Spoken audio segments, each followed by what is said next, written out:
بسم اللہ الرحمن الرحیم۔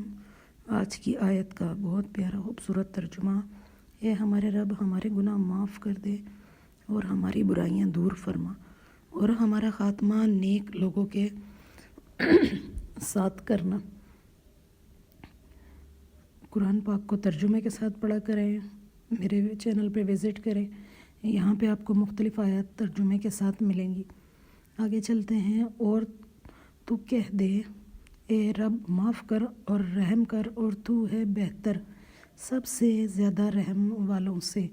سورہ مومنون کی آیت کا جو ترجمہ ہے 118 آیت ہے۔ ترجمہ: میرے لیے اللہ کافی ہے، جس کے علاوہ کوئی معبود نہیں۔ اس پر میں نے بھروسہ کیا اور وہ عرش عظیم کا رب ہے۔ ابو داؤد میں ابی درداء کے اندر یہ روایت ہے۔ اس کو تو آپ ایز اے وظیفہ بھی پڑھتے ہیں، اور بہت زیادہ لوگوں نے اس وظیفے کی کامیابی بھی حاصل کی ہے۔ اس وظیفے کے ساتھ آپ اس کو پڑھیں، اپنے روز کی روٹین میں اس کو شامل کریں، پھر آپ دیکھیں گے کہ کیا کیا معجزے آپ کے ساتھ ہوتے ہیں۔ وشفاء لما فی الصدور، اور دلوں کی بیماریوں کے لیے شفا ہے۔ قرآن پاک دلوں کی بیماریوں کے لیے شفا ہے۔ قرآن پاک کو ترجمے کے ساتھ پڑھا کریں، اور جب قرآن پاک پڑھا جائے تو اسے غور سے سنا بھی کیا کریں۔ بہت ہی بابرکت ہے وہ ہستی جس کے ہاتھ میں بادشاہی ہے، اور وہ ہر چیز پر قادر ہے۔ تبارک الذی بیدہ الملک وہو علی کل شیء قدیر۔ میں اللہ رب العزت سے اپنے گناہوں کی معافی مانگتا ہوں، جس کے سوا کوئی سچا معبود نہیں۔ وہ ہمیشہ سے زندہ اور قائم ہے، اور میں اسی سے توبہ کرتا ہوں۔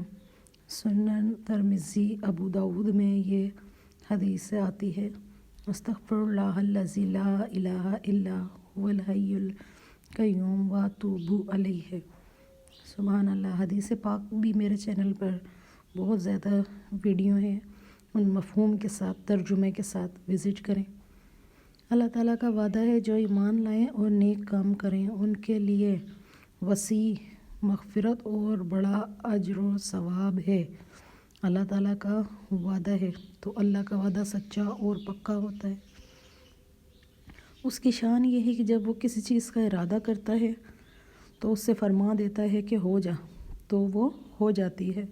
انما امرہ اذا اراد شیئا ان یقول لہ کن فیکون۔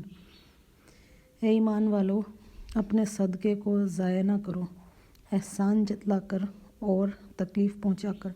سورہ بقرہ کی آیت نمبر 264 میں اللہ تعالیٰ نے صاف اور واضح الفاظ میں فرما دیا ہے۔ سورہ بقرہ کی آیت ہے: تم جو کچھ کرتے ہو سب اللہ کی نظر میں ہے۔